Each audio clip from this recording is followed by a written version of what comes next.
Hey everybody, it's I think almost 9 o'clock, but I just got off a training with an amazing person. I'll tag her name down here later. I'm not friends with her on Facebook. However, we had a team Zoom, which we have like every Tuesday night, about leadership and just about different things. And today we had a guest speaker, and she touched my life more than I can even explain.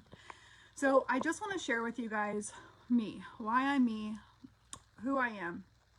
You know, a lot of you know me, like if I've done your hair, or I know you from school, or I know you from my daughter being in, the group they have. Hey, Katie.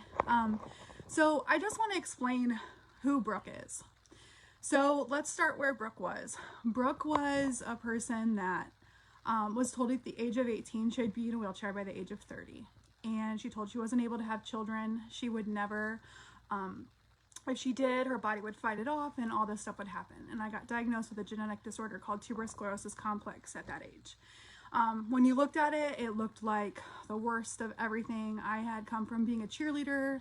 I was involved in Children of Light. I was in a singing group. We were actually at the World Trade Center right before it crashed. And so we had went through like a lot of things, that summer, and then going into your senior year and then seeing that happen, it was like devastating. So moving on from that, like it totally rocked my world. It was not in a good way. It was crazy. It fell apart. That year I had gotten really sick. I had never really moved past that. And I just got sicker. I started hair school, and what happened to me was I barely finished. I was a day later. I took the medical leave. I'd never had to take a medical leave in my life. I was on medications, and I was in my basement, and I lived in my basement. My mom knows this. It was hard for me to get up. I had a stent. I had tons of kidney stones. I had to have lithotripsy. I had to have all this stuff done at the age of 18, thinking like, okay, I was a cheerleader. I ice skated. I did all of this stuff. And now my life is literally falling apart. The man I was with, he was like, well, we'll just have dogs and travel. And I ended up marrying him, and we have 2 children together. We're divorced now. But it was a tough life. It was tough mentally on me. I didn't know anything about my disease. I didn't want to reach out. I didn't want to admit that I had anything wrong. I had lived all my life not knowing I had anything, and all of a sudden someone tells you something. Someone gives you a diagnosis, and your life's over, right? So moving forward from that, I had 2 children, a daughter. She was born with tuberous sclerosis complex as well. At the age of 4 months, she stopped breathing, and we took her in, and she was having infantile spasms. We were going to Canada, not for fun like our friends at 20 years old. We were going to Canada to get medication to stop the infantile spasms. It was called Sabril. It was $300. I was on food stamps, Medicaid. I had nothing. I could only work like from 4 to 8. I hated leaving her. Then her seizures got so bad we had to give her this medication in a not so good place, and it would stop her seizures, but she could sleep. But I never really slept. I was always up all night thinking she was dead. And I'm not gonna lie, after my son was born and she just kept getting worse, and they told me she was gonna have to have brain surgery, I was at the point where I literally didn't want to live anymore. I remember going to go get her medication, and I'm like, can I just hit a tree? Can someone just hit me? Like, I don't want to go back because I don't know what to do, and I don't want to do it wrong, And so I'm being honest with all of you. This is where I was. I was the person. I didn't take care of myself. My disease was getting worse for me. Not really sure what, but it gets progressive if you don't take care of it. And so I went to the doctors, and they're like, Brooke, your kidney tumors are 4.5 centimeters big in each kidney, and we need to shrink them. And I'm like, okay, what do I do? Well, if I had your kidney, if I took your kidney, got a transplant, my tumors would grow on that kidney. So I had to really like, okay, what else can we do? Well, dialysis at the age of 25 wasn't really, realistic. So they're like, well, we have this drug trial you can go on. We don't know if you'll get the actual drug, but I said, listen, I have nothing to lose. At that point, Rain had had a brain surgery.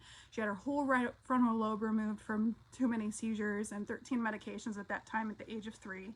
And I was like, okay, I have to do this for her, because if it can work and if it can help somebody, then I can help somebody else, right? I can help thousands of people. So I went on the drug trial. I had great success. I didn't have the placebo. My kidney tumors still today are next to nothing. But at that time, I just knew that I had nowhere to go. I knew that I had to be there for my kids. And during that time of depression and my kidneys getting toxic, I had a toxicity, and I forgot things. I got very mentally ill from my kidneys being so toxic. I had agoraphobia. I wouldn't leave the house. I developed some type of narcolepsy. I'm telling you guys all this because this is who I was. Like, I would go to work somehow, work 4 jobs, but sleep when I could. And I just was on autopilot. I just functioned. And so moving on from my journey, I didn't know where else to turn.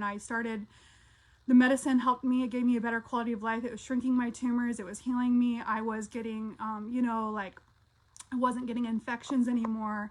My body wasn't deteriorating. It was healing. However, I did get like mouth sores because it's a type of medication. So you have to be very careful, like how you take it. It's radioactive. It comes in a bag. It comes with a warning label. Like, I'm taking a cancer medication I've been on for 11 years now. But at that time, it was scary, like, this is something big for a 25-year-old to take. So it became a lot on our marriage, and we got divorced. He was my best friend, of course, but sometimes it just gets too tough. And having a child with a mental illness and being married to somebody, you have to kind of, for me, I had to choose, okay, I have to take care of my children. I don't know what to do anymore at this point. So I moved out into a 1-bedroom, slept on a couch, and my kids went into a room by themselves. They were young enough, and I slept on that couch and lived in that 1-bedroom for 6 months, and I'm forever grateful for that place. I needed it. I had taken a toll on my marriage. It was terrible. Like, we fought all the time. It was just toxic. It was awful. And, when I changed, nobody really knew what to do with me. Nobody knew how to, like, handle my new moods, everything was just changing inside of me. And, when I went through that divorce, my friend Allison, that obviously you guys have to know because I tag her in everything, she reached out to me and was like, girl, if you can do this, I can do this. And, I was a single mom. I worked 4 jobs. I figured it out. I knew that I could find a place for my kids and I knew that we could figure out how to live. I didn't know how I was going to do it, but I did it. And I have to be so proud of that because I came out of a really, really, really dark place. I mean, from going to the point where you don't know if you want to live and you don't want to go home because you don't want to fail as a parent or you don't want to fail as a person, as someone's daughter, like, I didn't know what was ahead of me. I couldn't even take care of myself. I was so sick. So, moving forward, I watched Allison for 2 years just, do incredible. And she kept reaching out to me, and at the point my daughter got very mentally ill. I mean, when her hormones hit with this TSC, it got to be tough. And she got very aggressive. She has TAND. It's a neuropsychiatric disorder that also comes along with it that no one warns you about. It hits you like a bus. And Rain is currently at my dad's for a few days because we had a falling out. It happens. And I needed this time. We both know that we need our time sometimes. It doesn't happen all the time, but it can get bad. And the problem with it is with her right frontal lobe missing and a lot of that trauma and the PTSD and that brain, the traumatic brain injury, it doesn't do well sometimes. When you go from 0 to 10, there's no stopping you. And so when I told Allison, like, I have nothing left to lose. So when I started my journey with this, with Thrive, it was because I was that mom that laid in fetal position, drank a pot of coffee, drank 4 Mountain Dews a day. I was broken and I was lost. And it's not that I didn't have people supporting me, but they didn't know how to support me. They didn't know how to be there for me. Nobody could fix what was going on, not me. But I had to realize, like, I can't fix, and I don't want to change her. I don't want to change who she is. I don't want to change the person that, she has become, because she's a wonderful, loving, beautiful person, and I love my daughter. But it's also taken a lot of time and energy and a lot of mental, work to try to help redirect her. And she has ADHD and ODD, and I mean, the list is very long. She has 7 out of the 7 things to get help through the county, and she does have a provider through the state.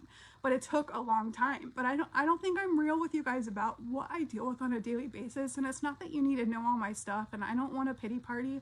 I want you to know that I'm stronger than I realize, and so are you. And it's okay that I have a break from Rain. When Rain went home with my dad, he came to visit. He'd been, safe for like a month and stuff. He came home to visit and he's like, do you want me to take her for a few days? And I said, will you? Because we sometimes just, us both having TSC, it's a lot on us. And I cried when she left. It's one of those relationships where it's like, I love that girl so hard, but sometimes I can't give her anything. And sometimes I don't have anything left. I don't. And to try to give to my son and just be there, be that person for everybody. I am not the strongest person, but I show up every day because I know I have to. But it has given me a purpose and it has given me a reason to show up every day. But I'm reaching out to all of you, my TSC family, everybody. You are not alone. I did literally, my sister had to stop the fight last week. Not that I was fighting back, but I was protecting myself from my own child. And if you guys have ever had to do that, it is the hardest thing in your entire life to have to go through, because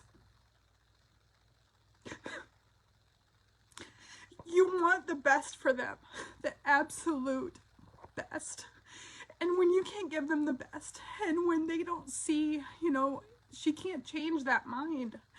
What's done, the damage is literally done. And, medications will help, but they don't heal, They help for a time and they'll help her quality of life be a little better, but it doesn't heal what's already there. That tissue, that scar tissue is, broken. So I'm just being honest. Like, I go through daily life, like, I have to protect us. We have cameras, we have locks on our doors. Like, we have to protect ourselves sometimes from the person you live with. It gets really tough. And one time when we had to have the cops come out, they told us that you guys should put locks up on your doors or cameras up on your doors so you can prove that you didn't hurt her, because she thinks that if you confront things that, like, she's ran outside saying I'm trying to murder her one time, but I have to have proof that I'm not doing that, so by the grace of God and by the support of my family and loved ones, I have been able to hold down a full-time job, have a side hustle, stay healthy, help my sister with her baby right now. Like, there is so much going on. Like, nobody sees that real. Everybody sees, look, I'm happy, and I am happy. I have to talk myself every day and tell myself, you got this. You have a purpose. You have a duty to change lives. You have a duty to tell people that it's not going to be easy and shit is going to show up every day. But do you know what? You've got to show up for yourself. Because if I wasn't mentally, like, prepared for some of this stuff, if I wasn't, like, taking care of myself, if I was in that place where I was when I got diagnosed, or if I was in that place where I was when my kidney tumors were 4.5 centimeters, I wouldn't survive this. I would not. Coming from behind a chair every day and, loving on my clients and telling them how beautiful they are and loving on their families and can't wait for your daughter's wedding, I got to uplift people all day. But here, no, it's war some days. It's very much a mental war. But I know it's been like that for a lot of us, but I just want to be real with you. Like, this, you have to get your mind right, and I've been working on it slowly but surely, and I've had to change a lot of things, but I've come very far. But I'm not where I want to be yet.